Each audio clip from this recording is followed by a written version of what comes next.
For years, Officer Dwyer pulled over black drivers, confident no one could challenge him. Every stop was a chance to intimidate, every complaint swept under the rug. Then, one evening, he stopped a man who seemed like just another easy target, until those 5 words froze him in place.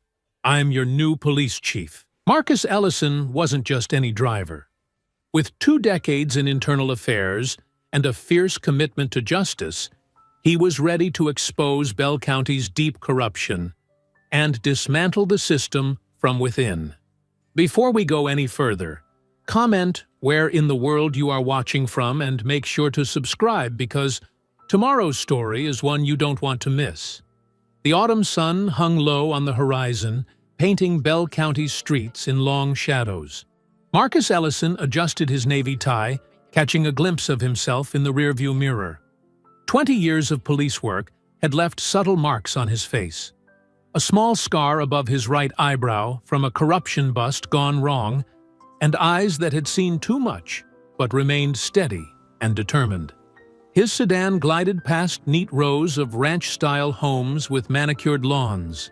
Campaign signs for the upcoming mayoral election dotted front yards like territorial markers. Marcus noticed how they clustered. Certain names dominated certain neighborhoods, telling a story about Bell County's invisible lines. The first step to real change, Marcus rehearsed quietly, his deep voice filling the car's interior, is acknowledging where we stand today. He paused, considering his next words carefully. The boxes in his back seat shifted slightly as he turned onto Maple Street. Family photos, law enforcement certificates, and 2 decades of case files. His life packed in cardboard, ready for a fresh start. A group of kids playing basketball in a driveway stopped to watch his car pass. Marcus nodded at them, noting how the black children's shoulders tensed slightly, their game pausing until his vehicle was safely passed. That small gesture told him everything he needed to know about police-community relations in Bell County. "We can't build trust," he continued his practice speech, "without first being honest about—" His words cut off as red and blue lights suddenly exploded in his rearview mirror, painting his car's interior in alternating colors. Marcus's heart rate picked up, but his hands remained steady on the wheel. He'd been pulled over enough times in his life to know the drill. 20 years wearing a badge hadn't changed that reality. He guided his car to the shoulder, gravel crunching under the tires. Through his side mirror, Marcus watched the patrol car's door swing open. A white officer emerged, tall, broad-shouldered, moving with the cocky swagger that Marcus had seen too many times before. The officer's hand rested casually on his holster as he approached, a gesture that could be procedure or threat, depending on who you asked. Marcus kept his hands visible on the steering wheel, breathing slowly, deliberately. The registration and insurance were in the glove compartment, but he knew better than to reach for them without being asked. His police chief's badge was in his breast pocket, but that too would wait. The officer, whose nameplate read Dwyer, tapped on the window with his flashlight, despite the fact that there was still plenty of daylight. Marcus pressed the button to lower it, keeping his movements smooth and predictable. "License and registration," Dwyer barked, his flashlight beam sweeping across Marcus's face, then over the boxes in the back seat. "You were driving erratically back there." Failed to signal on that last turn. Marcus knew he'd signaled. He'd spent 20 years enforcing traffic laws. Following them was second nature. "Good evening, officer," he said, keeping his voice calm and professional. "I'd be happy to provide those. Would you like me to reach for them now?" Dwyer's jaw tightened at Marcus's composed response. "Step out of the vehicle," he ordered, taking a step back and widening his stance. Marcus felt the familiar weight of the moment settle onto his shoulders. He'd been on both sides of this scenario, as the officer and as the black man being profiled. The irony wasn't lost on him that his first interaction in his new jurisdiction would be this.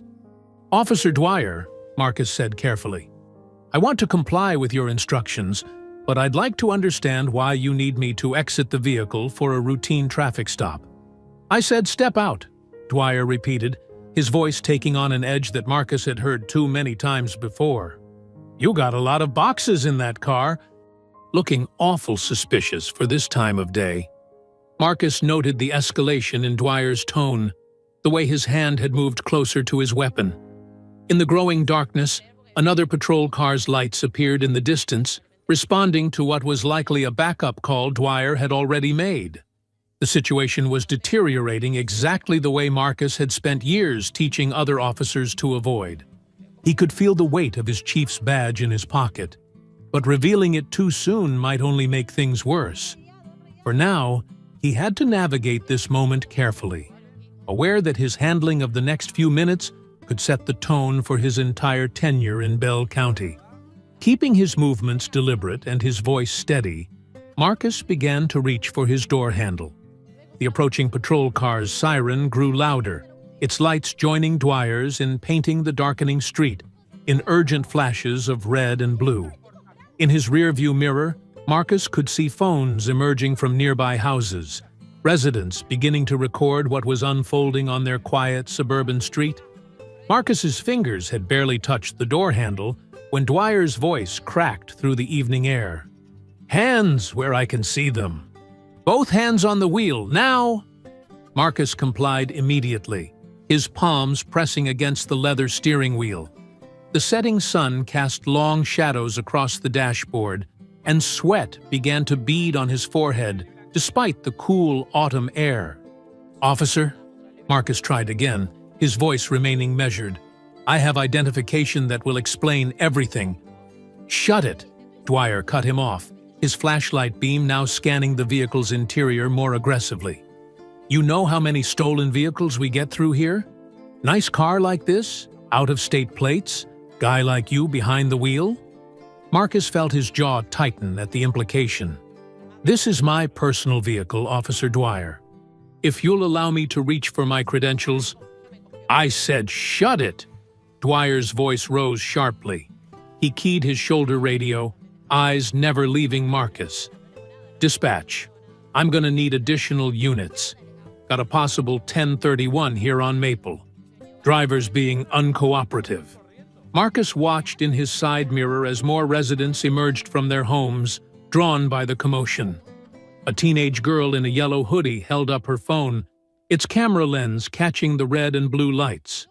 2 backup units were now visible in his rearview mirror, approaching fast. Step out of the vehicle slowly, Dwyer commanded, drawing his weapon. Keep your hands where I can see them. Marcus took a deep breath, knowing this situation was spiraling dangerously out of control. Officer, I'm going to comply, but I need to inform you that I'm— Out! Now! Dwyer's weapon was fully raised now, aimed directly at Marcus. I'm not asking again. Moving with deliberate slowness, Marcus opened his car door. The evening air hit his face as he emerged, hands raised above his head. His tie, perfectly knotted just minutes ago, felt suffocating now.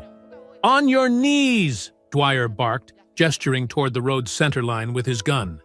Hands behind your head, fingers interlocked. More phones appeared in windows and doorways. Marcus could hear murmured conversations, some angry, some worried. The teenage girl with the yellow hoodie had moved closer, her phone steady as she captured every moment. Marcus lowered himself to his knees on the rough asphalt, the double yellow line beneath him. His pressed slacks would be ruined, but that was the least of his concerns. The position was humiliating, deliberately so, and he could feel dozens of eyes watching from the surrounding homes. 2 more patrol cars pulled up, their lights adding to the chaos of colors painting the street.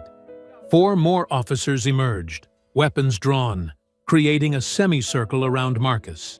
Listen carefully, Marcus said, his voice carrying clearly despite his position. In my left breast pocket, you'll find— Nobody told you to speak. Dwyer moved closer, his boots scraping against the road. You think you can just roll through our town in a car that's obviously not yours and start giving orders? A woman's voice called out from one of the porches. "This ain't right. He ain't done nothing." "Get back inside, ma'am," one of the backup officers shouted. "This is police business." Marcus remained still, his fingers locked behind his head, feeling the evening chill through his suit jacket. He could hear car doors opening and closing as more residents emerged to witness the scene. The girl in the yellow hoodie had been joined by others, all with phones raised, all recording. "Running the plates now," another officer announced from behind Marcus.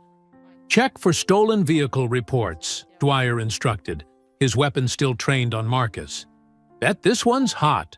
Probably grabbed it from Dallas or Houston." Marcus closed his eyes briefly, centering himself.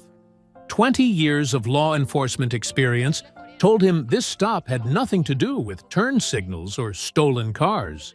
This was about power, about putting someone in their place, about maintaining what Dwyer saw as the natural order in Bell County. "Sir," one of the backup officers called out, "plates are coming back clean, registered to a Marcus Ellison from—" "Probably fake registration," Dwyer cut in. "These guys are getting smart with their paperwork these days." The asphalt was digging into Marcus's knees now, and he could feel the tension in the growing crowd. More voices were rising in protest, met with sharp commands from the officers to stay back. The girl in the yellow hoodie had somehow worked her way to an angle where she could capture both Marcus's face and Dwyer's aggressive stance. Through it all, Marcus remained still, his breath steady, his dignity intact despite the position they'd forced him into. He'd faced down corrupt officers before, brought down entire networks of police misconduct. But this moment was different. This wasn't an investigation. This was personal, immediate, and all too familiar to every black person who'd ever driven through a town where they didn't belong. The registration check continued in the background, but Dwyer seemed uninterested in the results. His focus remained fixed on Marcus, weapon ready, as if daring him to make the slightest movement that could justify escalation. Dwyer took a step closer, his boots crunching on loose gravel. "You know what I think? I think you're trying awful hard to sound educated for someone who just stole a nice car." Marcus kept his breathing steady, his fingers still locked behind his head. The position was becoming uncomfortable, but he maintained his composure. "Officer, I understand you're doing your job, but there's been a misunderstanding that we can easily clear up." "Oh, there's no misunderstanding here." Dwyer circled around Marcus, flashlight beam dancing across his suit jacket. "Nice clothes, too. Let me guess, borrowed those for whatever scam you're running?" The crowd of onlookers had grown larger. Marcus could hear whispered conversations, the shuffle of feet on concrete, and the occasional angry outburst quickly hushed by others. The girl in the yellow hoodie had found a spot near a streetlight, her phone still recording steadily. "My credentials are in my left breast pocket," Marcus said clearly, making sure his voice carried to the other officers and the witnesses. "If you'll allow me to—" "What did I say about talking?" Dwyer snapped, moving closer. His breath smelled of coffee and mint gum. "You don't seem to understand how this works. I give the orders. You follow them. Simple enough for you?" The backup officers shifted uncomfortably. One of them, a younger man with ginger hair, spoke up. "Dispatch says the registration's solid, Dwyer. Owner's name is Marcus Ellison, coming from—" "Did I ask for commentary, Peterson?" Dwyer's voice carried a warning edge. "We're dealing with a suspicious subject who's been uncooperative from the start." Marcus felt his knees grinding against the asphalt, but he kept his voice level. "Officer Dwyer, I've complied with every command. I'm simply trying to resolve this situation peacefully." A woman's voice called from the growing crowd. "This is harassment. He ain't done nothing wrong." "Ma'am, step back, or you'll be arrested for interfering," Dwyer shouted, then turned his attention back to Marcus. "So articulate, aren't you? Bet you practice that tone real careful." making yourself sound all proper and important. More patrol cars arrived, their lights creating a disco effect across the darkening street. Marcus could see faces in every window of the surrounding houses now, could feel the tension building in the warm evening air. The crowd had grown to at least 30 people, many with phones raised. "Getting awful crowded out here," Dwyer commented, his tone mockingly casual. "Lot of witnesses to see what happens when people don't know their place." The ginger-haired officer, Peterson, stepped forward again. "Chuck, maybe you should secure the perimeter." Dwyer cut him off sharply. "Make sure none of these concerned citizens decide to interfere with police business." Marcus remained still, but his voice carried authority now. "Officer Dwyer, I want to be clear that I'm documenting every word and action of this encounter. Your badge number is clearly visible, and there are multiple witnesses recording." This seemed to amuse Dwyer, who let out a short laugh. "Documenting? That's cute. You know how many complaints I've had? Know how many stuck? This is Bell County, friend. Things work different here." The backup officers had spread out, forming a loose circle around the scene. Most looked uncertain now, especially as more residents emerged from their homes. The girl in the yellow hoodie had been joined by others, forming a wall of glowing phone screens. "Last time I'm going to say this," Marcus stated firmly. "My identification is in my left breast pocket. It will explain everything about who I am and why I'm here." Dwyer reached for his handcuffs, the metal gleaming in the strobing police lights. "Oh, we're way past explanations now. You've been resistant and uncooperative from the start. Time to take a ride downtown, see if we can't figure out where you really got this car." Peterson stepped forward again, his face troubled. "Chuck, hold up. Maybe we should check his ID first. The registration matches and—" "You questioning my judgment, Peterson?" Dwyer's voice was dangerous now. "Because I've got 15 years on this force, and I know a situation when I see one. This guy's been nothing but trouble since I lit him up." The crowd had grown restless. More voices were rising in protest, phones recording from every angle. Marcus could hear children asking questions, adults arguing with the officers maintaining the perimeter, car doors slamming as more residents arrived to witness the scene. Dwyer moved behind Marcus, handcuffs jingling. "All right, Mr. Proper Speech. Time to go downtown and have a real conversation about where you got this car, these clothes, and this attitude." Peterson's hand had moved to his own weapon, but his stance suggested uncertainty rather than threat. "Chuck, something's not right here. We should at least—" "One more word, Peterson, and you'll be on crossing guard duty for a month," Dwyer snapped, reaching for Marcus's wrists. His voice carried a smirk as he added, "Some people just need to learn respect for the law. Isn't that right, boy?" Marcus shifted slightly, his knees screaming from the rough asphalt. As Dwyer's fingers closed around his wrist, Marcus spoke in a voice that carried quiet authority across the now hushed street. "I'm your new police chief." The words hung in the air like smoke. Dwyer's grip loosened, then tightened again. "What did you say?" "I'm Marcus Ellison, Chief Marcus Ellison.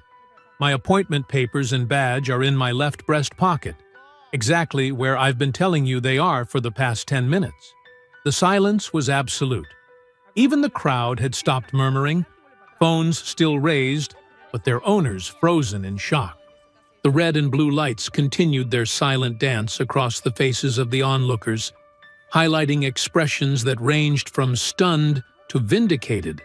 Peterson was the first to move. He took 2 quick steps forward, his hand dropping from his weapon. "Chief Ellison, from the Atlanta Internal Affairs Division?" "The same." Marcus kept his hands behind his head, maintaining his position even as he felt Dwyer's grip trembling slightly. "I believe Mayor Thompson sent out a department-wide memo last week about my arrival." A woman's voice cut through the tension. "I knew it. I knew something wasn't right about this." It was the same voice that had protested earlier. Y'all just couldn't help yourselves, could you? Dwyer's face had gone from red to white, then back to a deeper shade of crimson. The handcuffs jangled as his hands shook. You're lying. This is some kind of trick. Check my credentials, Marcus said calmly. They're right where I said they were, along with my badge, my appointment papers, and a letter of introduction from the mayor himself. Peterson moved closer, his eyes darting between Marcus and Dwyer. Chuck, maybe you should… Shut up, Dwyer's voice cracked. His fingers dug into Marcus's wrist hard enough to bruise. This is some kind of setup. You people always trying to make us look… Officer Dwyer, Marcus interrupted, his tone carrying the weight of 20 years of law enforcement experience. You're hurting me. Remove your hands immediately. More phones had appeared in the crowd. The girl in the yellow hoodie had somehow worked her way closer, her phone steady as she captured every moment. The backup officers were exchanging glances, their uncertainty now mixed with something that looked like fear. Chuck, Peterson tried again. Let him up. This is really bad. Bad? A laugh bubbled up from the crowd. This is perfect. They finally caught themselves on camera. Dwyer's grip suddenly released. Marcus heard him stumble back a step, boots scraping on the road. The night air felt cool where Dwyer's hands had been. Stand up slowly, sir, Peterson said, moving to Marcus's side. Please. Marcus rose carefully, his knees protesting after so long on the ground. He kept his movements deliberate and calm, aware of the dozens of cameras still recording. As he straightened his suit jacket, he could see Dwyer in his peripheral vision, the officer's face a mask of confusion and growing horror. My credentials, Marcus said clearly, reaching slowly for his breast pocket. He removed his badge and ID, holding them out to Peterson. I believe these will clarify the situation. Peterson examined the documents, his face growing paler by the second. Oh, God. Oh, Jesus. He looked up at Marcus, then at Dwyer, then back at the badge in his trembling hands. These are real. He's the new chief. A wave of reactions rippled through the crowd. Someone clapped, others laughed. A few angry voices called out suggestions about what should happen to Dwyer. The backup officers had begun to edge away from their former positions, as if trying to distance themselves from what had just occurred. Officer Peterson, Marcus said, his voice carrying easily across the now quiet street, please secure my vehicle and ensure my belongings are safe. He straightened his tie, brushed some gravel dust from his knee, and finally turned to face Dwyer directly. The officer who had been so confident moments ago now looked like he might be sick. His hand rested on his belt, but nowhere near his weapon now. His eyes darted between Marcus's face and the crowd, perhaps finally realizing just how many witnesses were recording this moment. Officer Dwyer, Marcus said, each word precise and measured. I believe we need to have a conversation about proper procedure during traffic stops, and about several other matters, including your interesting interpretation of probable cause. He paused, letting the words sink in. That conversation will take place in my office, first thing tomorrow morning. A young voice from the crowd, probably the girl in the yellow hoodie, called out, This is going viral for sure. Marcus kept his eyes on Dwyer as he spoke again. For now, I suggest you return to the station and complete your incident report. I expect it to be detailed and accurate. Every word, every action, exactly as it occurred. He gestured to the phones, still recording. I'm sure we can cross-reference it with the video evidence if necessary. The fluorescent lights of Bell County Police Department buzzed overhead as Marcus walked through the front doors. The night shift dispatcher's eyes widened, her coffee cup frozen halfway to her mouth. Word traveled fast in small towns. Her phone was probably already blowing up with texts about what had happened on Main Street. Evening, Marcus said politely, showing his badge. I'm Chief Ellison. Yes, sir, she stammered, quickly standing. I'm Sandy Miller. We, weren't expecting you until tomorrow. Plans changed. Marcus glanced around the lobby, taking in the dated furniture and yellowing community bulletins. Is Captain Reynolds still here? Before Sandy could answer, a door burst open, and Mayor Jack Blevins strode in, his tie loosened and face flushed from rushing over. His politician's smile was firmly in place, but Marcus could see the strain around his eyes. "Chief Ellison!" Blevins called out, voice echoing off the institutional walls. "What an unexpected pleasure! Though I must say, this isn't quite how we planned to welcome you to Bell County." Marcus met the mayor's extended hand with a firm grip. No, it wasn't. Behind the mayor, Officer Dwyer slipped in through a side door, accompanied by a tall man in plain clothes who had to be Captain Reynolds. They spoke in hushed tones, Dwyer's shoulders hunched defensively. "Let's get you settled in your office," Blevins said quickly, steering Marcus away from the scene. "We can discuss this unfortunate misunderstanding in private." "Misunderstanding?" Marcus kept his voice level. "Is that what we're calling it?" The mayor's smile tightened as they passed through the bullpen.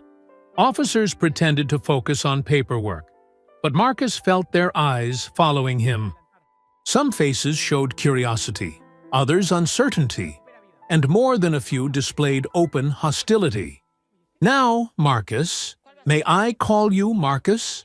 Blevins didn't wait for permission. "We're a peaceful community here. Sure, we have our little hiccups now and then, but nothing that can't be worked out among friends." They reached the chief's office. The nameplate still read, "Chief William Hartford, retired." Marcus made a mental note to change that first thing tomorrow.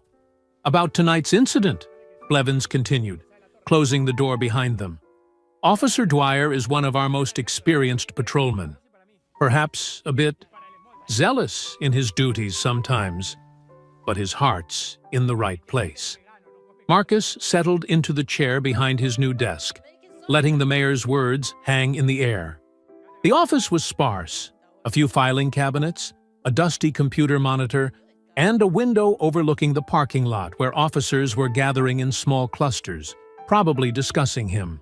"Mayor Blevins," Marcus said finally, "I was forced to kneel on a public street at gunpoint because one of your zealous officers decided I looked suspicious. Would you call that a hiccup?" Blevins's smile faltered. "Now, Chief, let's not blow things out of proportion. I'm sure once everyone calms down—" "Videos of the incident are already online," Marcus interrupted. "I counted at least 12 people recording. By morning, it'll be on every news channel in Texas." The mayor's face darkened. "That's exactly the kind of attention we don't need. Listen, Marcus, you seem like a reasonable man. Why don't we handle this internally? A brief suspension for Dwyer, some sensitivity training. I'll handle my department my way," Marcus said quietly, starting with a full review of Officer Dwyer's record and a formal investigation into tonight's events. That could be disruptive to morale. So is kneeling on asphalt with a gun pointed at your back. Their eyes locked across the desk. After a moment, Blevins forced his smile back into place. "Well, you've had a long day. Why don't we discuss this fresh in the morning? Say, 9 o'clock? Marcus nodded once. The mayor headed for the door, then paused. "Welcome to Bell County, Chief Ellison. I do hope you'll come to understand how we do things here." After Blevins left, Marcus sat in silence, listening to the building settle around him. The night shift continued outside his door, but no one knocked.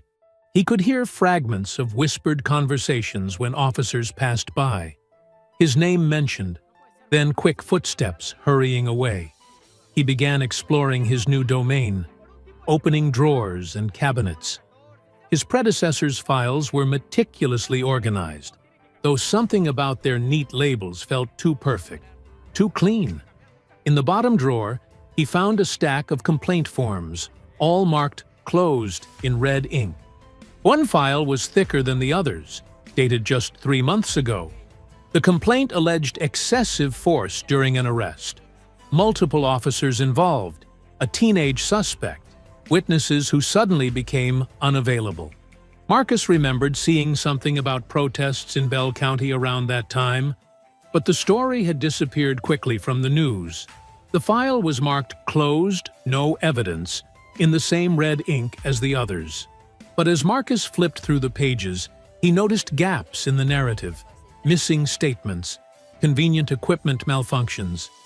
Every loose end had been neatly tied up, every question answered with bureaucratic precision. He set the file aside, making a mental note to dig deeper. The incident might be closed according to the paperwork, but 20 years in internal affairs had taught him that the tidiest files often hid the biggest messes. Morning light filtered through the blinds as Marcus sat at his desk, surrounded by stacks of reports and a cup of cooling coffee. The security footage from 3 months ago played on his computer screen, or what remained of it. Huge chunks were missing, conveniently during key moments of the incident. Marcus paused the video, rubbing his tired eyes. The teenager, James Wilson, had been walking home from basketball practice when officers responded to a suspicious person call. The footage showed the initial stop, then cut out for 18 crucial minutes. When it resumed, James was being loaded into an ambulance with a broken arm and facial injuries. A knock at his door made him look up.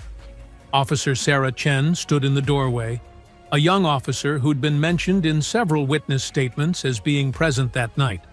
"Come in, Officer Chen," Marcus said, gesturing to the chair across from his desk. "Thank you for meeting with me." Chen sat stiffly, her hands clasped in her lap. "You wanted to discuss the Wilson case, sir?" "Yes." Marcus pulled out the incident report. "Your statement says you arrived after the situation was already under control, but witnesses place you there during the entire encounter. Want to explain the discrepancy?" Chen's eyes darted to the door, then back to Marcus. "My report is accurate, sir." "Is it?" Marcus leaned forward. "Because I've got 3 separate witnesses who say you tried to stop Officer Dwyer from escalating the situation. They say you called for medical help before anyone else realized how badly James was hurt." Color drained from Chen's face. She lowered her voice to barely above a whisper.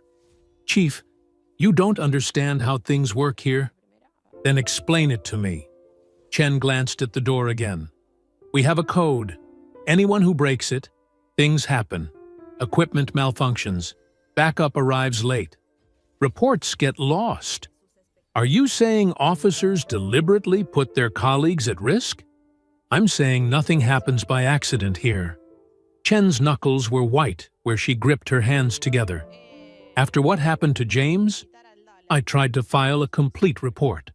The next day, my locker was broken into. Nothing taken, just moved around. A message." Marcus studied her face. "Why are you telling me this now?" "Because maybe you're different." Chen met his eyes. "What happened to you last night? That was Dwyer sending a message. But you didn't back down. Maybe you can actually change things." Marcus nodded slowly. "I'll need your help. The real story of what happened that night. They'll know it was me. Not if we're smart about it." Marcus pulled out a fresh notepad. "Tell me everything, Officer Chen. Every detail you remember."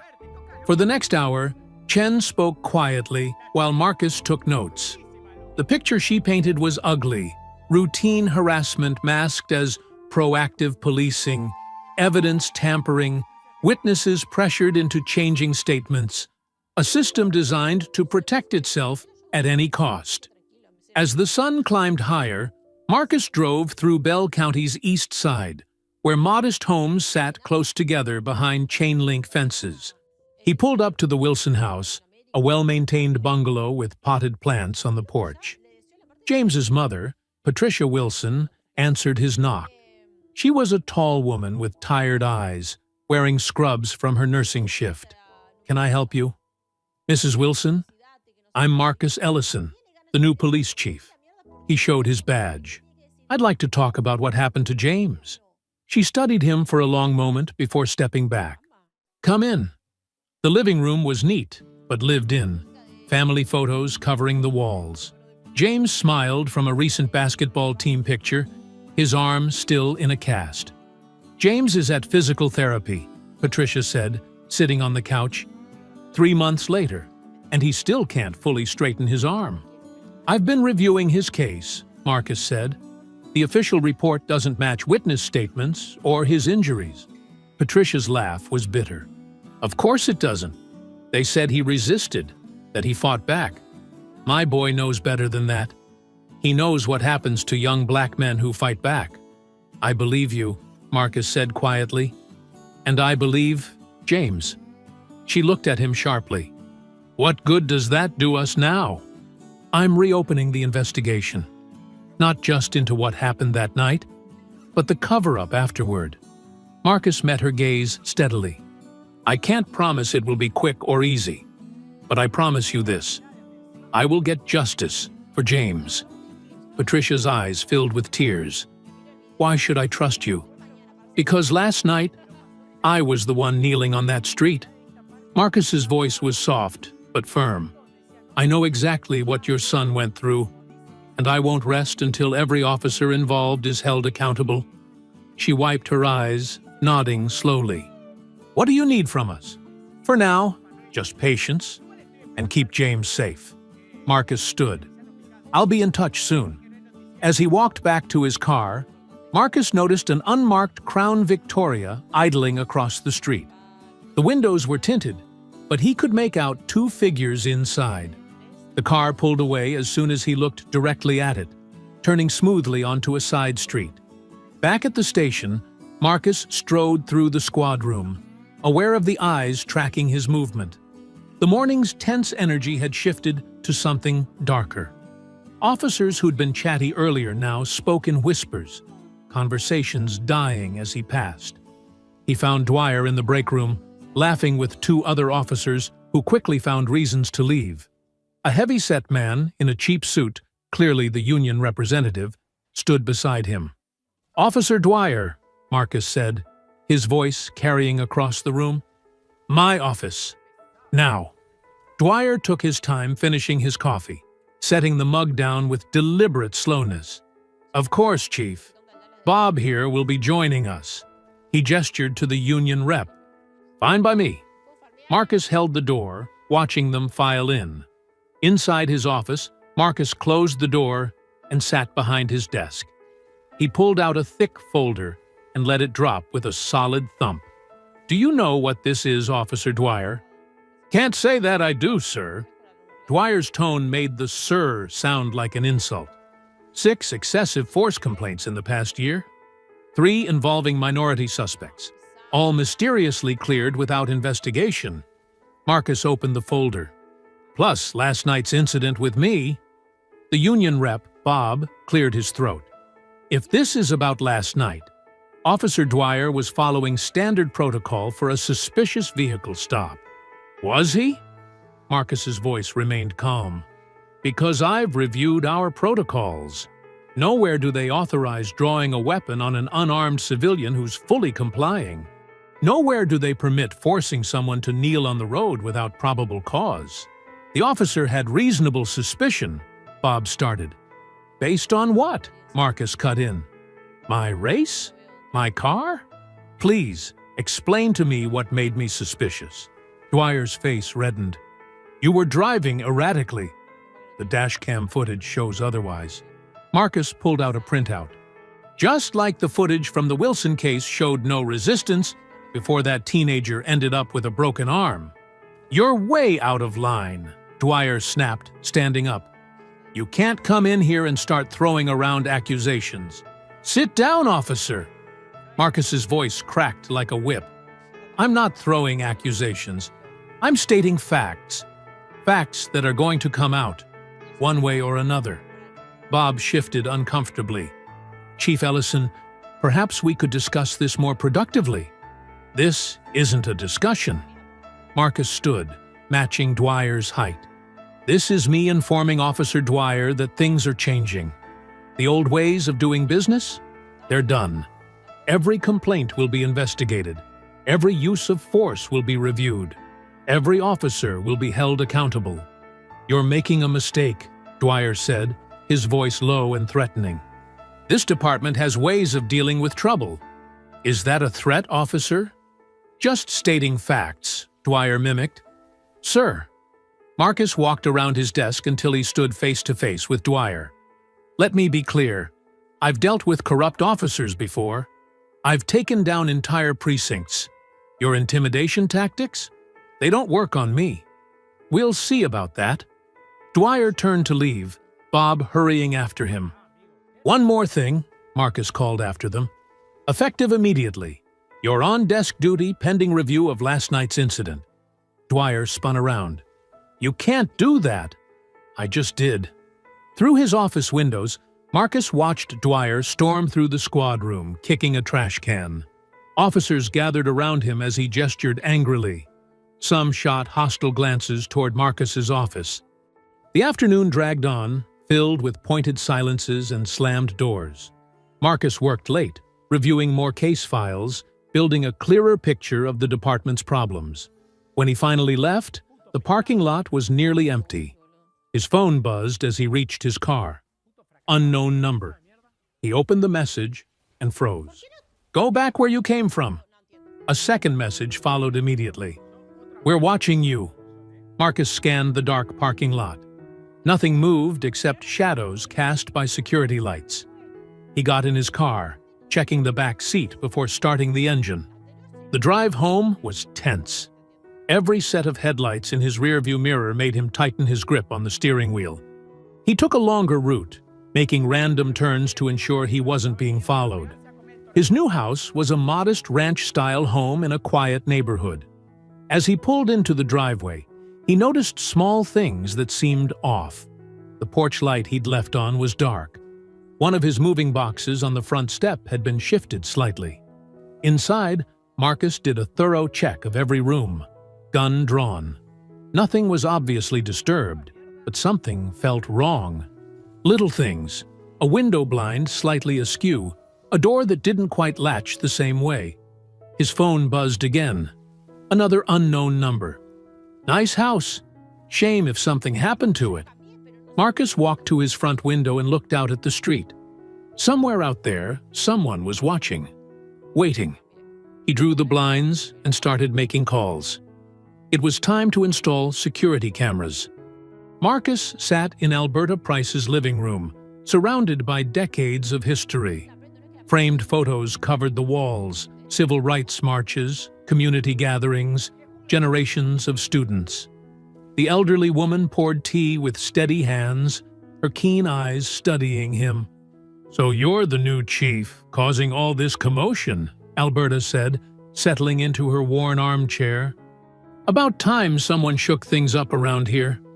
You've been following the situation? Marcus asked, accepting the tea. Child, I've been following every situation in this town for 40 years. She adjusted her glasses. Taught half these officers when they were kids, including that Dwyer boy. He was trouble even then. Marcus leaned forward. What can you tell me about the department's history? It's not pretty. Alberta reached for a thick photo album. See this? 1985 protest, after they beat a black teenager nearly to death. No charges filed. This one? 1992, when they planted evidence on the pastor's son. 2003, shot an unarmed man in his own backyard. She flipped through pages of newspaper clippings. Some faces change, but the story stays the same. Until now, Marcus said firmly. Alberta's expression softened. I hope you're right, but you'll need help. That's why I asked Rachel to join us. On cue, the doorbell rang. Alberta nodded toward the front door. That'll be her now. Officer Rachel Green entered, still in uniform, but clearly uncomfortable in it. She was younger than Marcus expected, with determined eyes that carried a hint of worry. Chief Ellison, she said, standing awkwardly, until Alberta gestured for her to sit. I'm sorry about what happened with Officer Dwyer. It's not right. Have a seat, Rachel, Alberta said warmly. Tell the chief what you told me. Rachel perched on the edge of the couch. I've only been on the force 8 months, but I've seen enough. The racial profiling, the covered-up complaints, the way they pressure us to look the other way. She took a deep breath. Last week, I filed a report about excessive force. Next day, it was gone from the system. When I asked about it, my sergeant said I must have forgotten to save it properly. Marcus nodded. The Wilson case? You know about that? Rachel's eyes widened. I'm learning, but there's a lot I still need to know. Alberta set down her tea. Rachel comes from a police family. Her daddy was a state trooper. Uncle's still on the force 2 counties over. She knows the good and the bad of it. That's why they trust me, Rachel added. They think I'm one of them. They don't guard their words around me. But I can't stay silent anymore. Not after seeing... She trailed off, hands twisting in her lap. It's dangerous, what you're doing, Marcus warned. Coming here, talking to me. They'll retaliate if they find out. They already are, Rachel said quietly. Little things, bad assignments, equipment shortages, backup arriving just a little slower than it should. Alberta reached over and patted Rachel's hand. That's why we need to work together. Rachel has access, I have connections, and you have authority. Together, we might actually change things. Marcus studied them both. The veteran activist who'd seen it all, the rookie cop risking her career for what was right. What exactly are you proposing? I can get you information, Rachel said. There's an internal complaint log that never makes it to official records. Officers write things down thinking they'll disappear, but I know where they keep the original papers. And I know every victim, every witness, every family that's been wronged, Alberta added. People who've been afraid to speak up, but might now if they knew someone was finally listening. Marcus considered the risks. If we do this, we do it carefully. No paper trail, no electronic communications that can be traced. I have a secure copy of the complaint log in my car right now, Rachel said. Been carrying it for days, waiting for the right moment. She pulled out a manila envelope. 3 years of incidents, all documented by the officers themselves. They think these records are destroyed each month, but the clerk keeps the originals.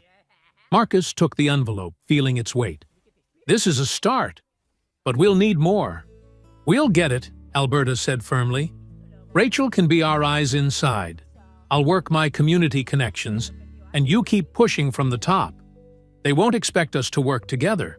That's our advantage. Meet here, Rachel suggested.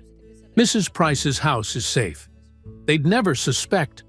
They suspect everything, Alberta corrected. But they've been watching me so long, they've gotten lazy about it. We'll use that. Marcus looked around the room again, seeing it differently now. Not just a retired teacher's home, but a command center for justice. The photos on the walls weren't just memories. They were reminders that change was possible, that resistance had a history here. All right, he said. We work together, but carefully. No risks we don't have to take. And if anyone gets a hint of trouble, we protect each other, Alberta finished. That's what community means. Rachel straightened her uniform, preparing to leave. I should get back before anyone notices I'm gone. I'll start gathering more evidence, but carefully. And I'll start making calls, Alberta said, quietly letting certain people know they might finally get their chance to be heard. Marcus spread the complaint logs across his desk, the yellow light of his office lamp casting shadows over page after page of documented abuse. His fingers traced down columns of dates, names, and incident descriptions, each entry telling its own story of injustice. Third complaint against Dwyer in 2 months, he muttered, making notes. The pattern was impossible to miss. Excessive force, racial slurs, resisting arrest charges that seemed to appear whenever complaints were filed. But it wasn't just Dwyer. Officers Mitchell and Ramirez had similar patterns, always the same excuses. Subject became combative, feared for officer safety, suspected illegal substances. Always the same result. Complaint unfounded. His office phone rang. Mayor Blevins wanted to see him. 10 minutes later, Marcus walked into the mayor's wood-paneled office, complaint logs tucked under his arm.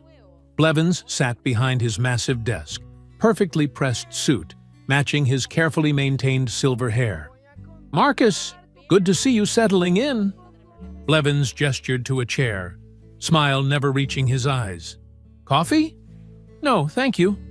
Marcus remained standing. "We need to discuss these complaint logs." Blevins's smile flickered. "Ah, internal department matters. You know how paperwork can pile up." "This isn't about paperwork." Marcus placed the logs on the desk.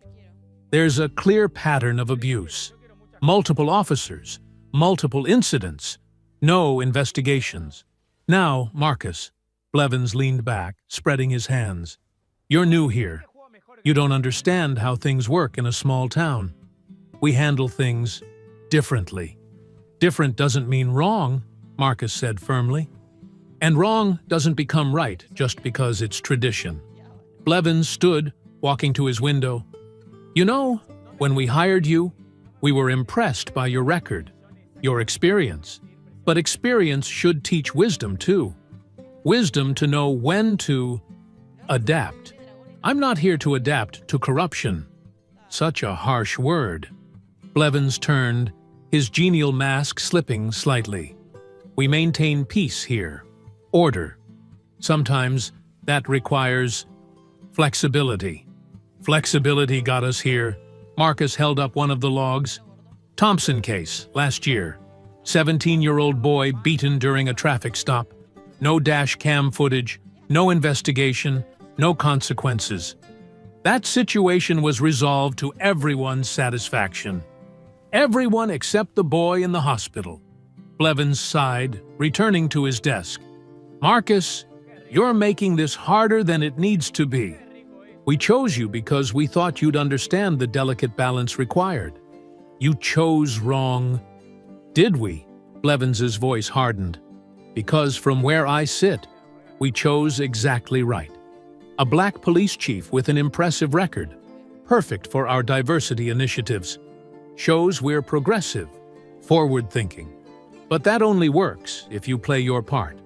Marcus stepped closer to the desk. "My part is enforcing the law. Equally. For everyone." "The law?" Blevins chuckled. "The law is what we say it is. This isn't some big city with oversight committees and civilian review boards. This is Bell County. We handle our own business. Not anymore. Think carefully, Marcus." Blevins's smile vanished completely. "You're new here. No connections, no support. Push too hard, and you might find yourself very isolated. Is that a threat?" "A reality check." Blevins stood again. "Now, why don't you take the weekend? Clear your head. Come Monday, we can discuss more. Productive approaches to your role here." Marcus gathered the logs. "We'll discuss these complaints and the officers involved." "Marcus," Blevins called as he reached the door, "don't make enemies you don't need to make." The drive home was tense, Marcus's knuckles white on the steering wheel. The sun had set, leaving the streets dark except for scattered pools of lamplight. He pulled into his driveway, killed the engine, and sat for a moment in the silence. The crunch of gravel made him look up. Nothing moved in the shadows. He stepped out of the car and immediately heard the soft hiss of air. All 4 tires methodically slashed. Marcus pulled out his phone, snapped photos in the harsh glare of his flash. The cuts were clean, professional, someone who knew exactly what they were doing. He called it in, knowing what would happen. 5 minutes later, Officer Mitchell arrived, barely hiding his smirk. "Looks like vandalism, Chief," Mitchell said, not bothering to take notes. "Probably just kids." Kids with tactical knives who knew exactly where I live? Mitchell shrugged. You want to file a report? You know I do. Well, I'll get right on that. Mitchell turned to leave. But you know how it is with random vandalism. Hard to investigate without leads. Marcus watched him drive away, then looked back at his car, settled useless on its rims. The message was clear. This was just the beginning. Marcus parked his borrowed car in front of Alberta's modest brick home. The evening sun cast long shadows across her well-tended garden, where marigolds and zinnias added splashes of color. He grabbed his briefcase, filled with complaint logs and evidence, and walked up the neat concrete path. Alberta opened the door before he could knock. "Come in quickly," she said, ushering him inside. "I've got coffee ready, and we need to talk." Her living room was warm and inviting, with worn but clean furniture and walls covered in framed photos. Generations of students she'd taught, community events she'd organized, protests she'd led. The coffee table was already spread with newspapers and documents. "I've been doing some digging of my own," Alberta said, pouring coffee into mismatched mugs. "Called some of my old students, people who've had run-ins with Dwyer and his crew. The stories they're telling me—" She shook her head. Marcus settled into an armchair, pulling out the complaint logs. "It's worse than we thought. Every complaint buried. Every investigation stopped before it started. And the mayor—" He described his confrontation with Blevins. Alberta snorted. "That man's been covering up dirt since before you were born. Back in '85, when they beat that young boy outside the high school." She stopped, looking at a particular photo on the wall. "His mama was one of my students. Nothing changed then, either. It's changing now," Marcus said firmly. "Look at this pattern." He spread the logs across her coffee table. Same officers, same excuses, same cover-ups.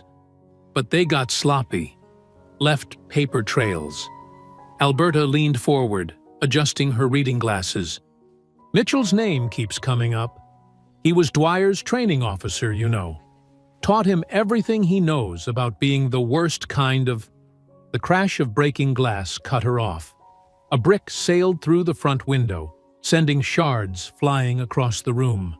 Alberta jerked back with a startled cry. Marcus was on his feet instantly, moving toward her. "Stay down!" he ordered, quickly scanning for more projectiles. The brick had landed near the fireplace, a piece of paper wrapped around it with rubber bands. Outside, they heard car tires squealing. Marcus moved cautiously to the window, keeping low. The vehicle was already gone, but he caught a glimpse of what looked like a dark SUV turning the corner. "Are you hurt?" he asked Alberta, who was brushing glass off her sleeve. "Just startled," she said, her voice steady despite her shaking hands. "What's on that paper?" Marcus carefully unwrapped the note. Written in block letters, "Keep your mouth shut or the next one won't miss." Before either could speak, they heard the hiss of spray paint outside. Marcus rushed to the door, but Alberta grabbed his arm. "Wait! They might be armed." They heard more tires squealing, then silence. When they looked outside, the message was clear. Crude racial slurs covered Alberta's front wall in neon orange paint. Alberta stood in her doorway, staring at the defaced wall of her home of 40 years. Her shoulders were straight, but Marcus saw her hands trembling. "Well," she said quietly, "they're certainly not being subtle anymore." Marcus was already on his phone, calling it in.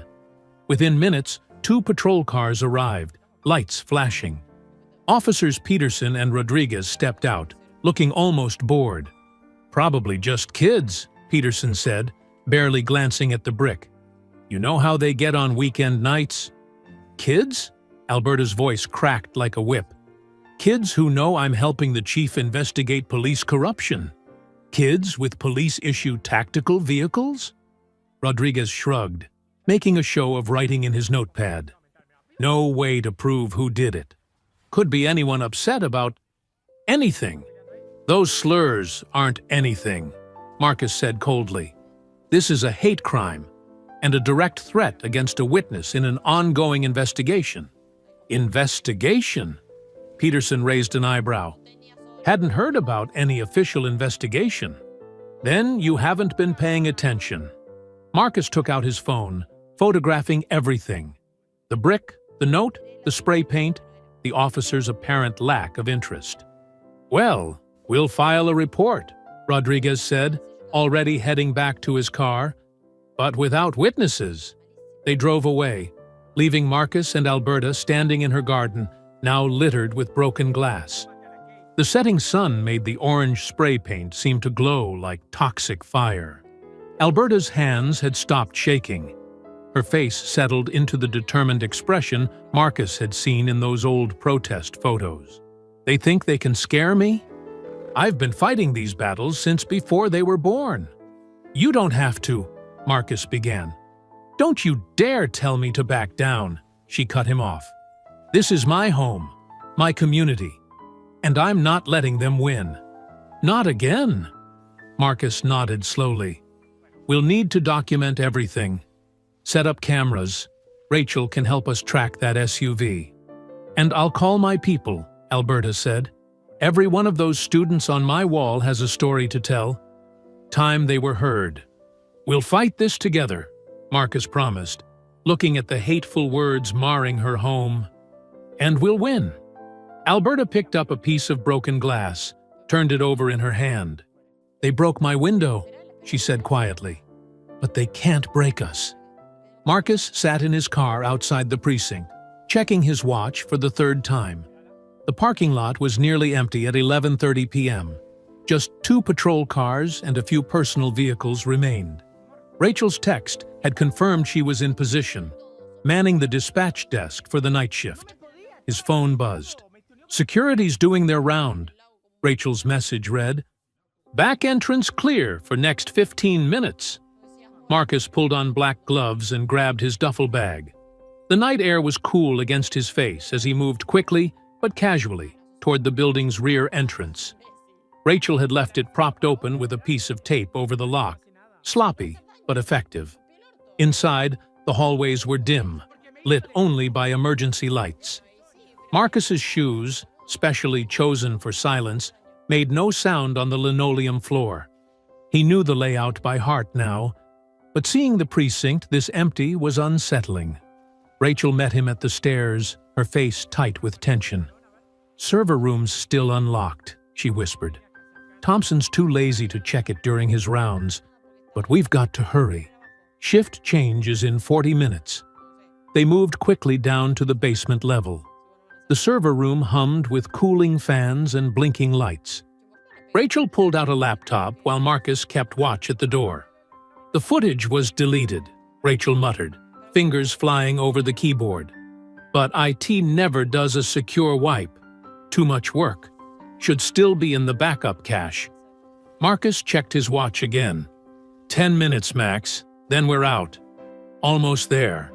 Rachel's face was lit by the blue glow of the screen. Got it. Pulling now. But there's something else. Looks like email exchanges about the incident. Downloading those too. A door slammed somewhere above them. Footsteps echoed in the stairwell. Thompson's early, Rachel hissed. Hide! Marcus ducked behind a server rack, while Rachel quickly minimized windows and pretended to be checking routine logs. The footsteps passed their door and continued down the hall. That was close, Marcus breathed once the steps faded. How much longer? Done? Rachel ejected a thumb drive and handed it to Marcus. Everything's there. Footage, emails, deletion logs, but... She hesitated. They'll know someone accessed these files. The system logs all queries. How long before they notice? It does security checks every morning. By 8, they'll know. Marcus pocketed the drive. Then we better make this count. You should get back to dispatch. They crept back upstairs, separating at the second floor. Marcus headed for the rear exit while Rachel returned to her post. He was almost there when voices approached from around the corner. Swear I heard something down in the basement, Thompson was saying. Marcus pressed himself against the wall, heart pounding. The voices grew closer. "Probably just the AC acting up again," another officer replied. "Place is falling apart. Still gonna check it out." The footsteps moved away. Marcus waited 30 seconds, then slipped out the back door into the night air. He walked calmly to his car, fighting the urge to run. Once inside, he texted Rachel. "Clear. Delete the security footage from the last hour if you can." "Already done," she replied. "But Officer Miller saw me leaving the server room. He's suspicious." Marcus started his car, keeping the lights off until he reached the street. The thumb drive felt heavy in his pocket. Their first real evidence, but at what cost? Rachel's cover was likely blown. As he drove home, Marcus's phone buzzed again. "Rachel, Miller's making calls. Word's spreading that I'm helping you. What do we do?" Marcus gripped the steering wheel tighter. They'd known this might happen, but not so soon. Rachel had put everything on the line. Her career, her safety, her family's legacy in law enforcement. And now there was no going back.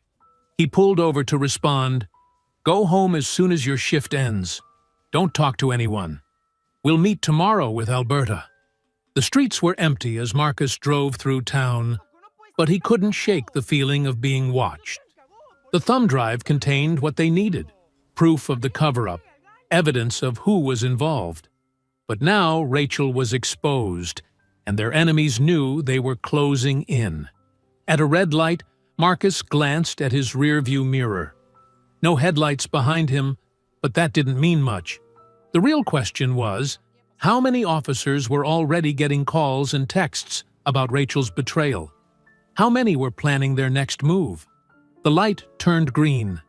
Marcus drove on, his mind racing through contingency plans. They had the evidence now, but getting it out safely and protecting Rachel in the process would be another challenge entirely. The night's operation was over, but the real danger was just beginning.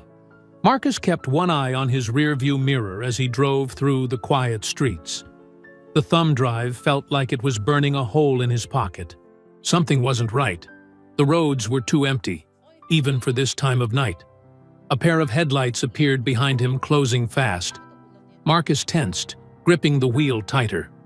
The vehicle, a black SUV with tinted windows, was riding his bumper now. He pressed the accelerator, but the SUV matched his speed.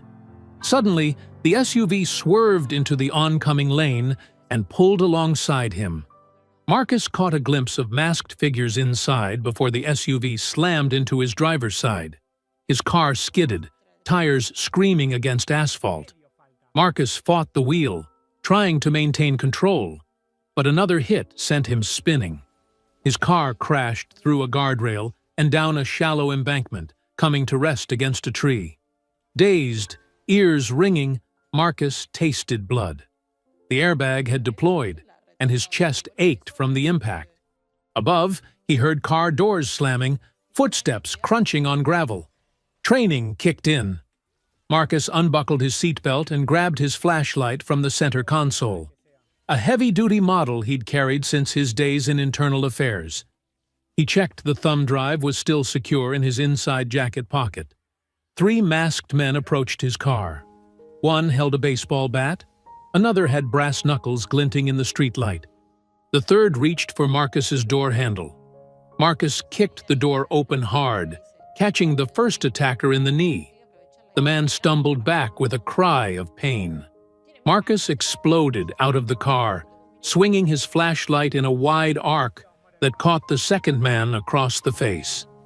The heavy metal connecting with a satisfying crunch.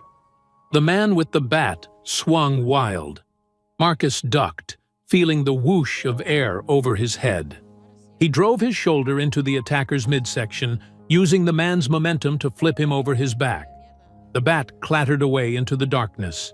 Pain exploded in Marcus's kidney as the third man landed a punch from behind. Marcus staggered but spun with the hit, bringing his elbow up into his attacker's throat. The man gagged and stumbled back. The first attacker was up again, favoring his injured knee but throwing practiced punches. Marcus recognized the stance: police combat training. He blocked a jab but caught another body shot that made his ribs scream. Marcus switched to defense, letting his attackers tire themselves out. His back pressed against his wrecked car as they circled him. Blood ran down his face from a cut above his eye. The man he'd hit with the flashlight charged in. Marcus sidestepped, grabbing the man's arm and using his momentum to slam him face first into the car door.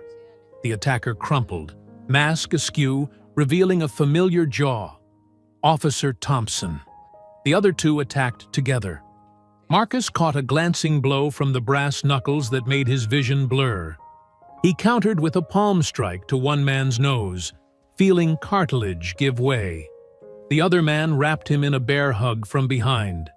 Marcus drove his head back, connecting with his attacker's face. The grip loosened. He broke free and spun, landing 3 rapid punches to the man's solar plexus. As the attacker doubled over, Marcus brought his knee up into the man's face. The last man standing backed away, hands raised. "This isn't over," he growled, voice muffled by his mask. He grabbed his dazed partners and helped them scramble back up the embankment. Marcus watched the SUV speed away, memorizing as much of the plate number as he could see through his swelling eye. His whole body throbbed. Each breath sent sharp pains through his ribs. He retrieved his phone from the wreck of his car. The screen was cracked, but still worked. He called 911 first, reporting the accident, but not the attack. No point. He knew how that report would disappear. Next, he called Alberta. She answered on the first ring. "Marcus? What's wrong?" "They know," he said, wincing as he probed his ribs. "They just tried to take me out. Thompson was one of them." "Dear Lord, are you hurt?" "I'll live, but you need to get out of your house right now. They'll come for you next." "I'm not running," Alberta said firmly. "Not running, hiding. Just until we can release the evidence. Please, Alberta. I need you safe." A long pause. "I have a sister in Houston. I'll go there." "Good. Don't tell anyone where you're going. I'll call when it's safe." Marcus ended the call and dialed Rachel. No answer. He tried again, fear growing with each ring. Finally, her voice, breathless. "Marcus? Are you okay?" "Yeah, just got home. The whole department's buzzing about me helping you. Miller's been calling everyone." "Listen carefully," Marcus said, starting the long walk home. "Every step hurt. They just tried to kill me. You're not safe. Pack a bag and get out of town. Don't tell anyone where you're going, not even me." "But the evidence?" "I've got it. I'll find a way to release it. But I need to know you're safe first." "My aunt has a cabin up near Dallas," Rachel said. "No one knows about it." "Good. Go there. Turn off your phone once we hang up. I'll contact you through Alberta when it's time." Marcus limped along the dark street, one arm wrapped around his ribs. Blood dripped from his split lip, and his left eye was nearly swollen shut. But the thumb drive was safe, and his people would be too. The real war was about to begin. Marcus stood in front of the mirror in his bathroom, wincing as he buttoned his shirt over the purple bruises covering his torso. His left eye was swollen nearly shut, and butterfly bandages held together the cut above his eyebrow. Every breath sent sharp pains through his ribs, but he straightened his tie anyway. Today was the day. The First Baptist Church was already packed when he arrived. News vans lined the street outside, their satellite dishes reaching toward the morning sky. Marcus had called every local station, every newspaper within 50 miles. Whatever happened today, there would be witnesses. Reverend Jackson met him at the side door. The old man's eyes widened at Marcus's battered face. "Chief Ellison, are you sure about this? Maybe you should rest." "No time for rest, Reverend," Marcus said, checking the thumb drive in his pocket for the 100th time. "Evil thrives in darkness. Time to shine some light." Inside, The church hummed with tension. Camera crews jostled for position near the front. The pews were filled with a mix of faces: concerned citizens, activists, officers in plain clothes watching with hard eyes. Mayor Blevins sat in the front row, his usual polished smile replaced by a tight-lipped frown. Marcus made his way to the podium, each step carefully measured to hide his pain. Whispers rippled through the crowd at his appearance. He saw phones coming up to record his bruised face. "Thank you all for coming," Marcus began, his voice carrying to the rafters. "I called this meeting because the people of Bell County deserve the truth. For too long, there's been a cancer growing in our police department, a culture of violence, racism, and cover-ups." Movement near the back caught his eye. Dwyer had slipped in, standing with arms crossed, jaw clenched. Other officers clustered around him like a protective wall. Marcus continued. 2 months ago, a 17-year-old boy named James Wilson was beaten by police during a traffic stop. The official report claimed he resisted arrest. The dash cam footage mysteriously disappeared. The case was closed without investigation. He pulled out the thumb drive. Mayor Blevins stood up. "Chief Ellison, I must protest. Any evidence related to ongoing investigations—" "This isn't an investigation, Mayor," Marcus cut him off. "This is a cover-up, and it ends today." He plugged the drive into the laptop connected to the church's projector. The massive screen behind him flickered to life, showing grainy dash cam footage. The timestamp matched the night of James Wilson's arrest. The footage was brutal. It showed the teenager complying with officers, hands raised, while Dwyer and 2 others dragged him from the car. What followed made the crowd gasp. Systematic, methodical violence. Kicks to the ribs, batons across the back. The boy's screams echoed through the church's speakers. But it got worse. The footage jumped to later that night, showing the station's evidence room. Dwyer and several officers huddled around a computer, deleting files. The mayor's voice could be clearly heard off-screen. "Make sure it's all gone. This never happened." Marcus paused the playback. The silence in the church was deafening. Then someone started sobbing. James Wilson's mother, clutching her husband's arm. "This isn't an isolated incident," Marcus said into the silence. "I have documentation of dozens of similar cases. Excessive force, false arrests, evidence tampering, all swept under the rug by the same people sworn to protect and serve." The crowd erupted. Shouts of anger mixed with demands for justice. Reporters were already broadcasting live, their cameras sweeping between Marcus's bruised face and the damning images frozen on screen. Mayor Blevins stormed toward the podium. "This is outrageous. You have no authority to—" "He has every authority!" The voice rang out from the back. A woman in a sharp suit stood up, holding up a badge. "Sarah Martinez, State Attorney General's Office. We've been monitoring the situation in Bell County for months. Chief Ellison has been working with us to expose systemic corruption." The mayor's face went pale. Dwyer and his officers started edging toward the door, but uniformed state troopers were already moving to block the exits. "This meeting is over!" Blevins shouted, reaching for the laptop. "Let him try to hide the truth again," someone yelled. The crowd surged to their feet. Phones recorded from every angle as the mayor backed away from their anger. Marcus held up his hands for quiet. "The truth isn't just on this drive. It's been uploaded to secure servers. Copies have gone to state and federal authorities. The time for covering up is over." The church erupted again, this time with cheers and applause. Reporters shouted questions. The state attorney's people were already moving through the crowd, pulling aside witnesses and victims of police abuse. Marcus stepped back from the podium, letting the scene unfold. His ribs ached, his face throbbed, but for the first time since taking this job, He felt the weight lifting from his shoulders. The truth was out. The real work of cleaning up Bell County could finally begin. The state troopers moved with practiced efficiency, securing the church exits while Agent Martinez read Dwyer his rights. The former officer's face had gone from red with anger to ash white as silver handcuffs clicked around his wrists.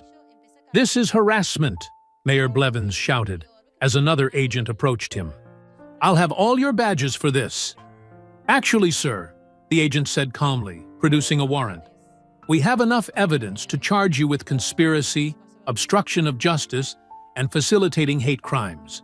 Please place your hands behind your back." Marcus watched from the podium as two more officers, Sergeant Peters and Lieutenant Hayes, were also taken into custody. They had been Dwyer's closest allies in the department, featured prominently in the evidence room footage. The church was chaos. Reporters called out questions rapid fire, while photographers' flashes lit up the scene like lightning. Community members hugged and cried. Some older residents simply sat in the pews, shaking their heads in disbelief as decades of corruption finally came to light. Alberta Price made her way to Marcus's side, her eyes glistening. "I never thought I'd see this day," she said, squeezing his arm. "All these years of fighting, and finally, we're not done yet," Marcus reminded her, though he couldn't help smiling despite his bruised face. "This is just the beginning." Rachel Green pushed through the crowd to join them. She was still in uniform, having come straight from her shift. "Chief, the state police want us at the station. They're setting up a command center to start reviewing all our files."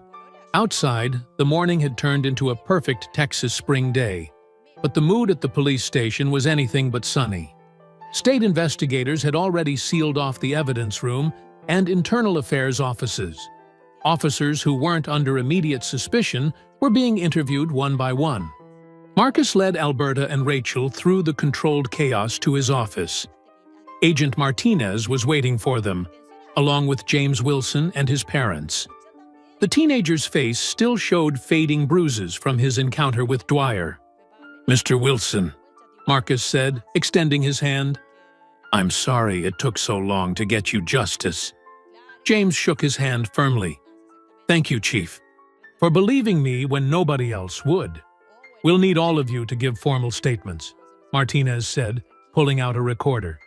"Everything you've witnessed, every threat, every incident of retaliation. We're building a RICO case against the whole corrupt network." For the next 2 hours, they detailed everything. Alberta described decades of community complaints that had been ignored. Rachel outlined the department's culture of intimidation and silence. Marcus explained how he'd gathered evidence while dodging surveillance and threats. Through it all, they could hear the sounds of the station being turned inside out. Filing cabinets opened and closed. Computer hard drives were seized. Officers who had looked the other way for years were finally being forced to look truth in the face. Around noon, Martinez's phone buzzed. She checked it and smiled. The FBI just picked up 3 more conspirators, 2 former officers and a city council member. They were trying to flee to Louisiana. "How deep does this go?" Rachel asked, her voice tight with anger and disbelief. "Deep enough that we'll be here for months," Martinez replied. "But we're going to clean house completely. Chief Ellison, we'll need your help rebuilding this department from the ground up." Marcus nodded, wincing slightly at the pain in his ribs. "Whatever you need. The people of Bell County deserve real protection and service." A young state trooper knocked on the door. "Chief, there's a crowd gathering outside. They're asking to hear from you." Marcus stood carefully, straightening his tie again. Alberta and Rachel flanked him as he made his way to the station's front steps. James Wilson and his family followed close behind. The scene outside took his breath away. Hundreds of people filled the street. Black, white, Hispanic, Asian. Church groups stood next to college students. Elderly residents who had seen too much mixed with young parents who wanted better for their children. Signs demanded justice and reform. Cameras turned to focus on Marcus as he stepped up to the microphone that had been set up. His bruised face would be on every news broadcast, but he didn't mind. Let people see the cost of standing up to corruption. "The truth is out," he began, his voice carrying across the hushed crowd. "But truth without action means nothing. We have a chance now to build something better. A police department that truly serves and protects everyone equally. It won't be easy. Change never is. But look around you. Look at your neighbors standing beside you. This is what justice looks like. This is what hope looks like." Alberta squeezed his shoulder as the crowd cheered. Rachel stood tall in her uniform, tears streaming down her face. The Wilson family held each other, finally seeing the beginning of healing. Reporters called out questions about what would happen next, about who else might be arrested, about how long rebuilding would take. But Marcus just stood there, letting the moment sink in. The sun was high overhead now, shining down on all of them equally, warming away the last shadows of Bell County's dark past. A week had passed since the arrests. The Bell County Community Center buzzed with energy as residents filed in for the town hall meeting. Every seat was taken, with people standing along the walls and spilling into the hallway. The air conditioning struggled against the heat of so many bodies packed together. Marcus stood at the side of the stage, reviewing his notes one last time. His bruises had faded to yellowish green, but his determination burned brighter than ever. Alberta sat in the front row, her silver hair gleaming under the fluorescent lights, while Rachel stood by the door in her freshly pressed uniform, her sergeant's stripes still crisp and new. "You ready for this?" Alberta asked as Marcus approached the podium. The microphone squealed briefly before settling into silence. "Good evening, everyone," Marcus began, his voice steady and clear. "We're here tonight not just to talk about what happened, but about where we go from here. The arrests last week were just the beginning. Real change takes time, commitment, and most importantly, it takes all of us working together." He outlined his vision for the department: mandatory de-escalation training, a civilian oversight board, body cameras for all officers, and community outreach programs. Each point was met with nods and murmurs of approval. "But first," Marcus continued, "I want to recognize someone who's been fighting for justice in Bell County longer than many of us have been alive. Mrs. Alberta Price has spent decades documenting abuses, supporting victims, and demanding accountability. Without her courage and persistence, we wouldn't be here today." Alberta's eyes widened in surprise as Marcus gestured for her to join him on stage. The crowd rose to their feet, applauding as she made her way up the steps. Someone started chanting her name, and soon the whole room joined in. "Mrs. Price will be chairing our new Civilian Oversight Board," Marcus announced, presenting her with an official certificate. "Her experience and wisdom will be invaluable as we rebuild trust between law enforcement and the community." Alberta stepped to the microphone, her voice thick with emotion. "I've seen a lot of false promises over the years," she said. "But what Chief Ellison and Sergeant Green, have done this past week gives me real hope. For the first time, we're not just talking about change. We're making it happen." Rachel's promotion ceremony followed. Marcus pinned the sergeant's stripes on her uniform himself, acknowledging her role in exposing the corruption. "Sergeant Green exemplifies the kind of leadership we need," he said.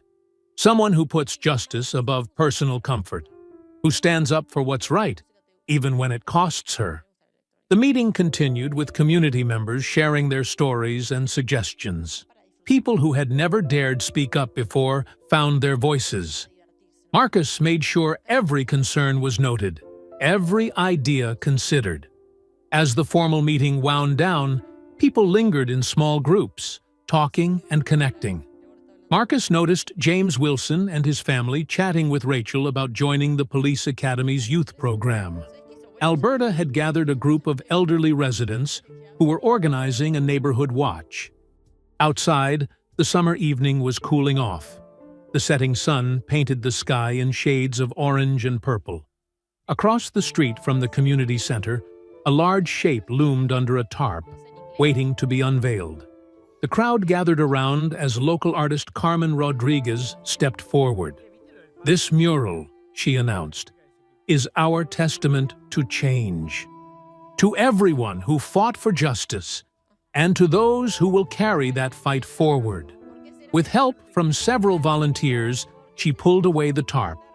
Gasps and exclamations filled the air. The mural covered the entire side of the building, vibrant colors bringing the images to life.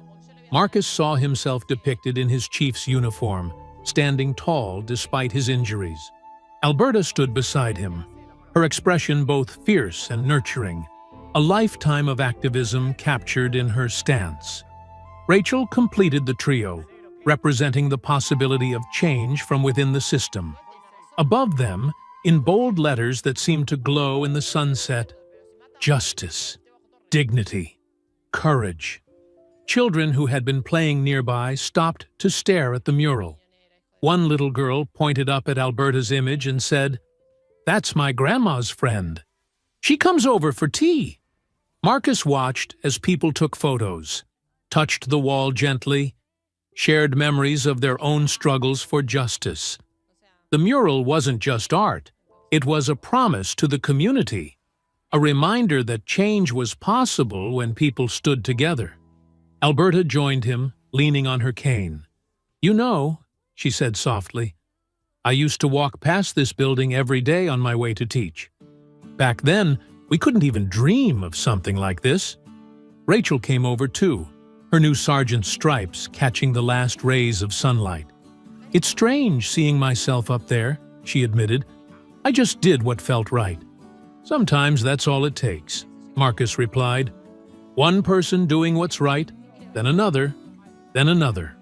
The children had resumed their game, playing freely in the street without fear. Their laughter echoed off the buildings, a sound of hope that had been too rare in Bell County. Marcus watched them, remembering every threat, every sleepless night, every moment of doubt during the investigation. Looking at those children now, at the proud faces of their parents, at the way people walked with their heads held higher, he knew without question that it had all been worth it. I hope you enjoyed that story. Please share it with your friends and subscribe so that you do not miss out on the next one. In the meantime, I have handpicked 2 stories for you that I think you will enjoy. Have a great day.